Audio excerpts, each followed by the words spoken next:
Selamat pagi, perkenalkan nama saya Sherly. Saya merupakan dosen akuntansi Universitas Internasional Batam. Pada kesempatan ini, saya akan memaparkan mata kuliah yang saya ampu, yaitu Akuntansi Keuangan Menengah atau ICW, dalam rangka unjuk kerja Tridharma Perguruan Tinggi bidang pengajaran. Penjelasan mata kuliah ini akan menggunakan pendekatan delivery, di mana saya menyampaikan materi pembelajaran yang saya bawakan, interaction, di mana saya berinteraksi dengan mahasiswa di kelas terkait mata kuliah ini, dan pendekatan assessment, yang mana saya menjelaskan bagaimana saya memberikan penilaian secara objektif pada setiap mahasiswa di kelas saya. Sebelum saya menjelaskan pendekatan delivery, interaction, dan assessment yang saya lakukan di kelas yang saya ampu ini, saya akan mendeskripsikan mata kuliah Akuntansi Keuangan Menengah atau ICW. Saya akan mendeskripsikan mata kuliah Akuntansi Keuangan Menengah atau ICW. Mata kuliah Akuntansi Keuangan Menengah merupakan mata kuliah wajib semester 2 dengan bobot 3 SKS. Mata kuliah ini memberikan pengetahuan dan pemahaman tentang prinsip-prinsip dan konsep yang mendasari keterkaitan akuntansi keuangan dan technical proficiency peserta didik dalam menyusun laporan keuangan. Mata kuliah ini bertujuan untuk memastikan peserta didik dalam memperoleh keterampilan akuntansi keuangan yang penting selama studi dan memberikan arahan serta kontribusi dalam memacu peserta didik dalam meniti karir keuangan profesional yang sangat kompetitif melalui jalur sertifikasi internasional ICW. Saya akan menjelaskan pendekatan delivery pada mata kuliah Akuntansi Keuangan Menengah ICW. Aspek delivery merupakan suatu proses bagaimana saya menyampaikan materi pembelajaran sehingga dapat diterima dengan baik oleh para mahasiswa.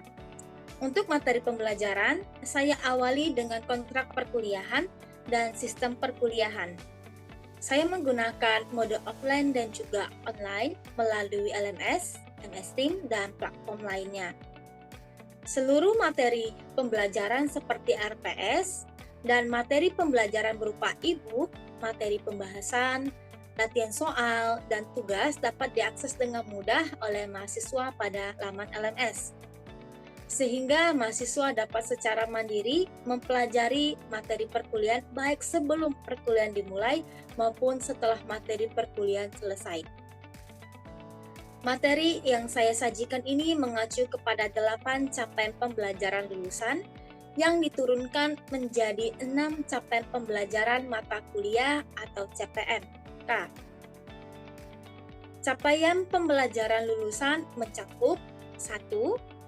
Mahasiswa mampu bekerja sama dan memiliki kepekaan sosial serta kepedulian terhadap masyarakat dan lingkungan. Yang kedua, mahasiswa menunjukkan sikap bertanggung jawab atas pekerjaan di bidang keahliannya secara mandiri. Ketiga, mahasiswa mampu menerapkan pemikiran logis, kritis, sistematis, dan inovatif dalam konteks pengembangan dan atau implementasi ilmu pengetahuan dan teknologi yang memperhatikan dan menerapkan nilai humaniora yang sesuai dengan bidang keahliannya. Yang keempat, mahasiswa mampu mengambil keputusan secara tepat dalam konteks penyelesaian masalah di bidang keahliannya berdasarkan hasil analisis informasi dan data. Poin kelima, mahasiswa memiliki kemampuan menyusun, menyajikan, menganalisis, dan mengevaluasi laporan keuangan perusahaan dan laporan keuangan grup entitas sesuai dengan standar global yang berlaku. Poin keenam, mahasiswa mampu mengevaluasi keputusan strategis keuangan perusahaan. Yang ketujuh, mahasiswa menguasai prinsip-prinsip dan konsep akuntansi keuangan dalam melakukan proses pencatatan akuntansi sehingga membuat laporan keuangan dasar yang sesuai dengan standar global yang berlaku. Yang poin terakhir yaitu poin 8, mahasiswa menguasai teori dan konsep sistem informasi akuntansi dan manajemen serta fungsinya dalam pengendalian internal. Adapun CPNK pada mata kuliah ini berupa menjelaskan konteks dan tujuan pelaporan keuangan, menentukan karakteristik kualitatif informasi keuangan, mendemonstrasikan penggunaan sistem double entry dan akuntansi, mampu mencatat transaksi dan kejadian, menyiapkan neraca saldo, termasuk mengidentifikasi dan mengoreksi kesalahan yang terjadi, dan terakhir, menyiapkan laporan keuangan dasar untuk entitas berbadan hukum dan tidak berbadan hukum.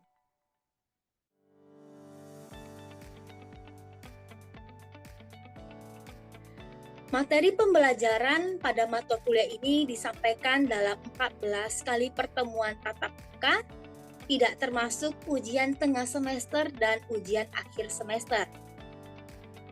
Untuk menunjang kegiatan pembelajaran saya di kelas, saya menggunakan beberapa literatur seperti Accounting Study Manual ICW, Accounting Question Bank ICW, dan PPP Learning Media ICAW, sehingga setelah menyelesaikan dan lulus pada mata kuliah saya, mahasiswa dapat secara langsung mengambil kelas sertifikasi dan mengikuti ujian sertifikasi profesi yang diakui secara internasional, yaitu sertifikasi ICW.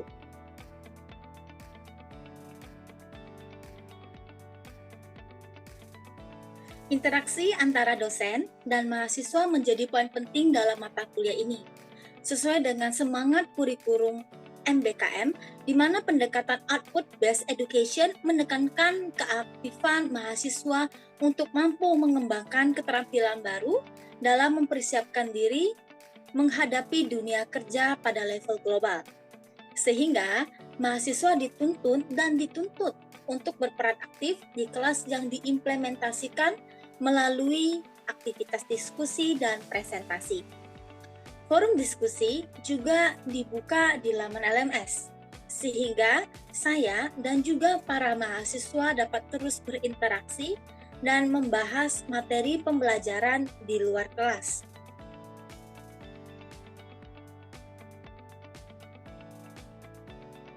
Untuk aspek assessment dapat dilakukan dengan penugasan model kuis yang dilakukan sebanyak 2 kali dengan bobot penilaian sebesar 25%, ujian tengah semester dengan bobot 35%, dan ujian akhir semester dengan bobot 40%. Demikian apa yang dapat saya sampaikan dan paparkan terkait mata kuliah Akuntansi Keuangan Menengah ICW yang saya ampu ini. Setelah ini akan saya tampilkan video pelaksanaan kegiatan mengajar di kelas saya. Selamat menyaksikan dan terima kasih. Baik, selamat malam teman-teman. Nah, hari ini kita akan mempelajari lagi topik baru di kelas akuntansi keuangan menengah. Kan? Kalau sebelumnya kita belajar mengenai accounting system, maka topik pada hari ini kita akan membahas mengenai yang namanya ledger account. Pernah dengar ledger account? Pernah? Pernah ya. Oke, nah ini adalah beberapa learning objektif yang akan kita pelajari pada malam hari ini. Ya, kita akan belajar mengenai apa sih ledger account. Kita juga akan belajar mengenai apa sih transaksi-transaksi yang berkaitan dengan aset, hutang, kemudian ada income, ya, equity, dan juga akun-akun yang berkaitan yang sering kita pakai di dalam pencatatan transaksi akuntansi. Kemudian kita juga nanti akan berbicara mengenai namanya bookkeeping, ya, double entry, debit dan kredit, dan selanjutnya kita akan lanjutin namanya trial balance, laporan SOP, ya, statement of financial positions, dan statement of profit or loss. Sudah pernah dengar yang laporan seperti itu ya, karena teman-teman mungkin sudah pernah punya basicnya. Oke, kita mulai dari yang namanya accounting ledger. Oke. Kenapa kita harus dan membutuhkan ledger account? Ada yang mau coba jawab?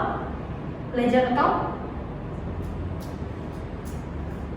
Ada? Tidak ada? Oke. Ada yang mau coba? Untuk men-summary. Oke.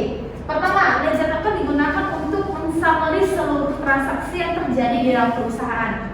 Kemudian membentuk dan mensummary transaksi tersebut ke masing-masing akun terkait. Contoh nih, di dalam 1 bulan April itu ada 15 kali transaksi penjualan. Maka teman-teman akan menjurnalkan transaksi penjualan tersebut. Nah, akun-akun penjualan teman-teman akan mengelompokkannya ke dalam yang namanya ledger account. Nah, ada gambarannya ya, nanti kita ada contoh tulisan selanjutnya. Kemudian di dalam pencatatan ledger account itu harus dicatat secara chronological order. Maksudnya chronological itu seperti apa sih? Dicatat berdasarkan transaksi tanggal terjadinya. Jadi kalau misalnya transaksi tanggal 1, ya teman-teman catat di tanggal 1. Jangan ditunda, terus tanggal 10 teman-teman catat lagi. Ya, atau yang chronological. Oke. Kemudian diakumulasikan day by day, month by month, sama year by year. Nominal atau general ledger, atau kita kenal dengan namanya buku besar ya ke Indonesianya ya. Jadi buku besar itu menampilkan apa saja sih summary transaksi per masing-masing akun. Oke. Kalau teman-teman nanya akun apa saja sih di dalamnya, banyak banget. Mulai dari nanti kas kecil ya kan, kemudian ada inventory, kemudian ada hutang, modal, itu banyak banget ya. Dan di sini di slide teman-teman bisa lihat, oh ada plant and machinery of cost ya, kemudian ada inventory, raw material. Ini menampilkan akun-akun yang sering muncul di perusahaan manufaktur. Jadi teman-teman lihat dari akun ini juga sudah tahu sebetulnya. Oke. Ini adalah format dari ledger account. Familiar ya, debit, kredit ya. Nah, biasanya kalau teman-teman tahu selain ledger account bentuknya 4 kolom, pasti teman-teman mengenal namanya T account. T account ya. Nah, biasa kalau teman-teman lagi kerjain sesuatu pingin cepat nih, biasa normal teman-teman akan menggunakan T account. Nah, di dalam kelasnya ICW, sasarannya ya teman-teman, kalau ketika teman-teman tag sertifikasi ICW, jangan pernah bikin kolom 4 kolom tersebut. Pakailah ya T account untuk mempermudah teman-teman untuk mengejar waktu ketika teman-teman sertifikasi. Baik. Nah, di dalam T account sudah sama. Ketika kita terapin manual sistem T account atau ledger account, dan ketika pencatatan menggunakan komputerisasi itu sebenarnya bentukannya sama, hasilnya sama. Ya, hasilnya sama. Di sini dinarasikan bahwa kita melakukan transaksi nih, pembayaran biaya iklan. Biaya iklan kan beban kalau bertambah sebelah debit, maka dia akan dimasukin ke dalam kolom debit. Nah, di dalam T account juga selain memasukin tanggal ya, ada narasi atau keterangan teman-teman harus isi ini sebenarnya bayar biaya iklan apa sih sebetulnya ya. Kemudian refnya ini apa maksudnya? Ref mungkin contohnya nomor nota ya, nomor referensi, nomor nota teman-teman bayar bukanya berapa, dan juga nominal teman-teman membayarkan. Biasanya seperti itu normalnya, dan umumnya di lapangan juga seperti itu ya. Ini rules dari double entry bookkeeping rules, dan ini harga mati. Maksudnya harga mati apa? Nggak mungkin diganggu gugat lagi. Oke, teman-teman bisa lihat di sini, ketika aset bertambah, ketika beban bertambah, maka dia akan bertambah di sisi sebelah debit. Konsep yang pertama. Ketika hutang saya bertambah, modal saya bertambah, dan apalagi bertambah? Pendapatan saya bertambah, maka dicatat di sebelah kredit. Hukumnya seperti itu. Berlaku juga kebalikannya. Ketika aset saya berkurang, beban saya berkurang, maka dia sebelah kredit. Begitu juga dengan hutang, kemudian capital, income, kalau dia berkurang di sisi sebelah debit. Ya, ini adalah sebuah rules yang ada di dalam double entry bookkeeping. Teman-teman kemanapun, teman-teman baca buku apapun, hukum dari double entry bookkeeping seperti ini. Ya. Oke. Sebuah contoh diberikan untuk mempermudah teman-teman memahami materi. Ya. Di sini di poin A dikatakan bahwa saya membeli secara kredit. Beli secara kredit. Oke. Mau dia metode apapun, ketika kita beli maka ada sesuatu yang kita dapatin. Ya. Maka ketika kita dapat sesuatu maka dia akan di sisi sebelah debit. Dan kemudian on credit berarti saya beli secara utang. Utang pertama sebelah kredit. Jadi konsep pertama sudah kita pahami. Oke. Kemudian dari sisi kedua nih, purchase of cash register. Tahu mesin kasir? Nah, sekarang kita mau beli mesin kasirnya ini. Kayak sekarang anggap saya punya kafe, saya beli mesin kasir. Mesin kasir saya beli secara cash. Debitnya apa? Mesin kasir. Oke. Sebelah kreditnya cash. Oke, sangat mudah untuk memahaminya ya. Begitu juga untuk yang poin C ya. Yang poin C di sini kita menerima pembayaran dari customer yang kemarin utang sama kita. Berarti pada saat kemarin transaksi dia utang, sekarang dia mau bayar. Ketika terima bayaran apa yang saya peroleh? Cash. Cash bagian dari aset, maka aset kalau bertambah sebelah debit, sebelah kreditnya piutang, ya. Kalau piutang kalau di dalam LCW biasanya dibilangnya for receivables, biasanya trade receivables. Jadi dua bahasa yang digunakan di dalam LCW ya, tergantung nanti dia pakai GAAP atau IFRS. Oke, kemudian yang poin D, beli van, beli mobil. Beli mobilnya secara cash katanya. Van aset, sebelah debit, sebelah kreditnya cash. Ya. Oke. Ini sebenarnya lebih detail lagi, sudah lebih detail. Jadi ini adalah pencatatan double entry dari bookkeeping ya, double entry for bookkeeping khusus untuk transaksi yang bentuknya cash. Terimanya uangnya cash, saya juga bayar dalam bentuk cash. Oke. Yang pertama kalau saya jual secara cash, pasti teman-teman udah tahu lah ya. Saya jual secara cash maka cash sebelah debit, sebelah kredit ya. Penjualannya secara kredit. Oke. Kemudian kalau saya jual, pasti kan saya ada beli ya. Ya kan? Saya pasti ada beli nih. Yang poin C dan poin D. Yang poin C coba lihat. Buying some goods for cash. Saya beli secara cash. Oke, kita lihat jurnalnya. Oh, ada sini ya. Kita beli secara cash. Beli barang sebelah debit, sebelah kreditnya cash. Balik lagi kita ke poin B. Poin B ya. Payment of a rent bill totally 150. Saya ngeluarin uang itu buat bayar sewa gedungnya saya. Oke. Nah, sebelah debitnya saya apa? Rent expense. Benar. Sebelah kreditnya cash. Easy ya. Cukup mudah untuk memahami double entry bookkeeping. Oke. Next ini. Tidak semua transaksi dilakukan secara cash. Setuju ya? Ada yang utang. Oke. Kalau ada yang utang berarti ada akun utang. Benar ya? Kemudian kadang juga ada transaksi yang bilang contohnya transaksinya 1 juta, bayarnya 50% cash, 50% utang. Itu juga memungkinkan karena kita berbicara mengenai kondisi di lapangan. Oke, sebuah ilustrasi diberikan ya. Poin A, kita menjual barang secara kredit kepada Mr. A dengan nominal 2.000. Oke. Poin B, saya membeli ya, sebuah barang secara kredit dari supplier B sebesar 100. Kita lihat bagaimana pencatatannya di ledger account. Oke. Poin A di atas ya. Trade account receivables. Oke.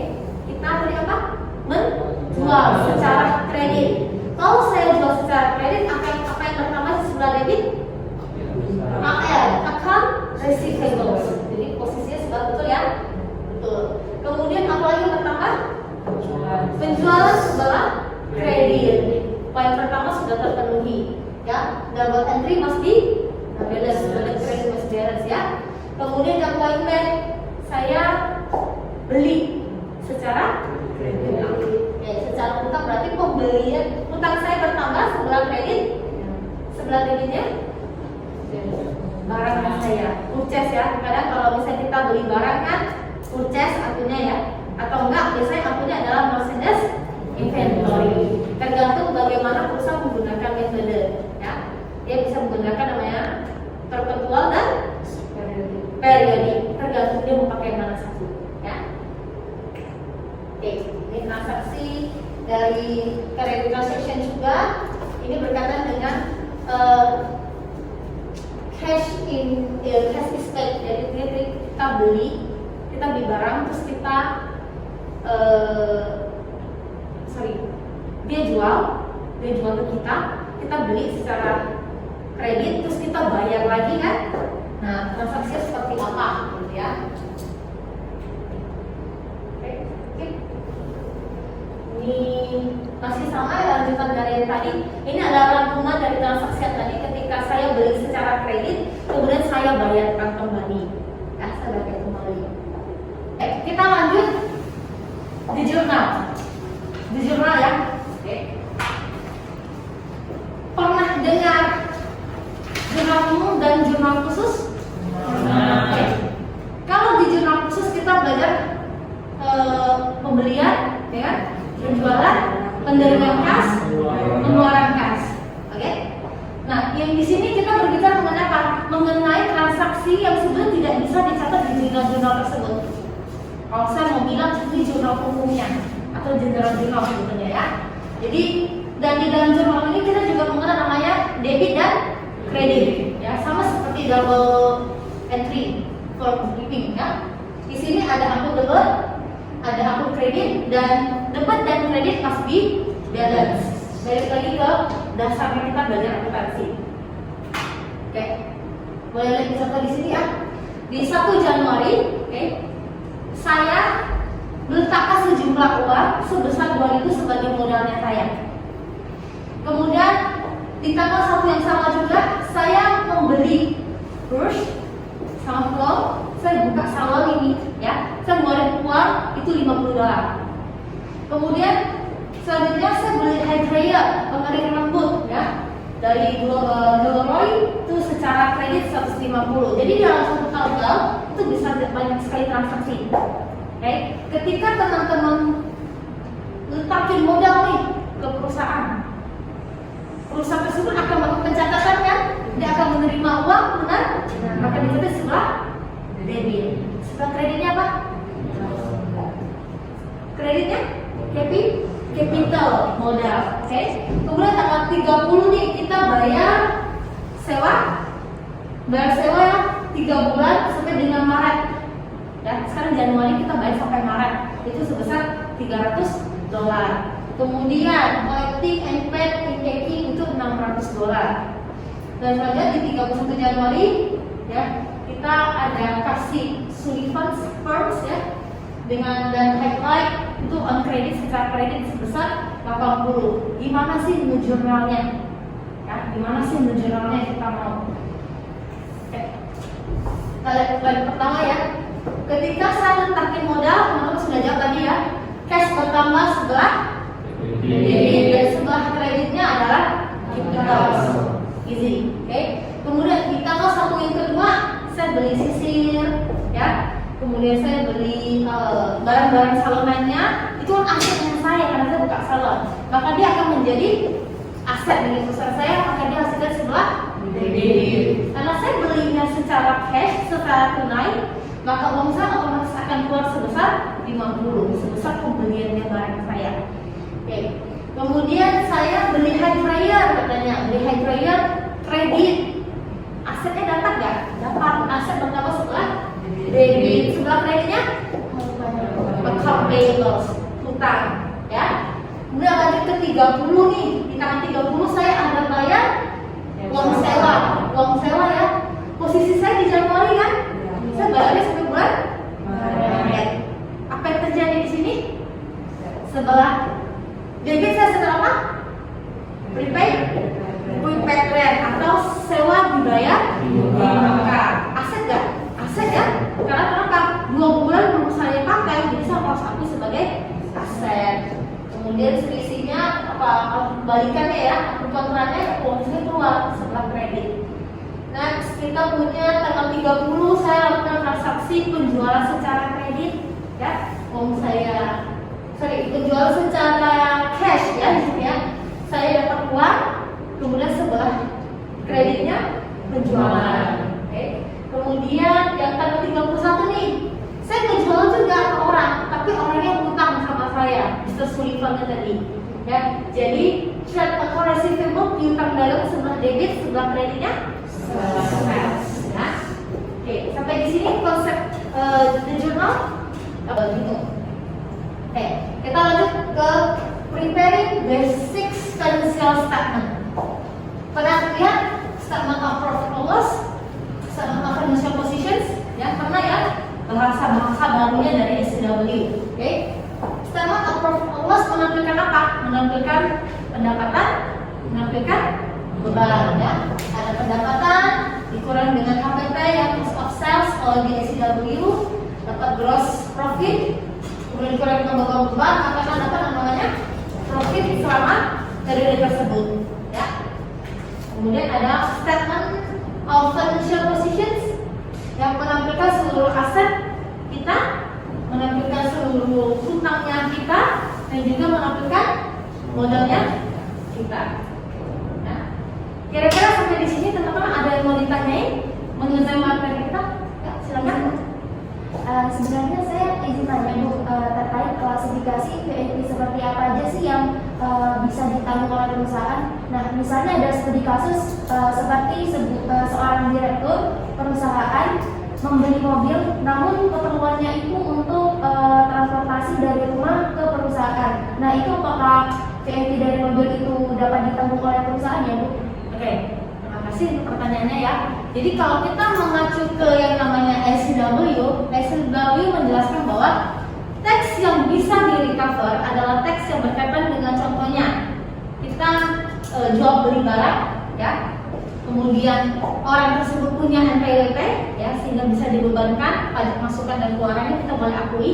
Kemudian kita ngeluarin untuk entertain seperti apa? Entertain karyawan itu diakui ya. Kemudian tadi kan kendaraan ya, kalau kendaraannya ada kendaraan pribadi, yang kendaraan pribadi untuk direktur biasanya kita tidak akui ya.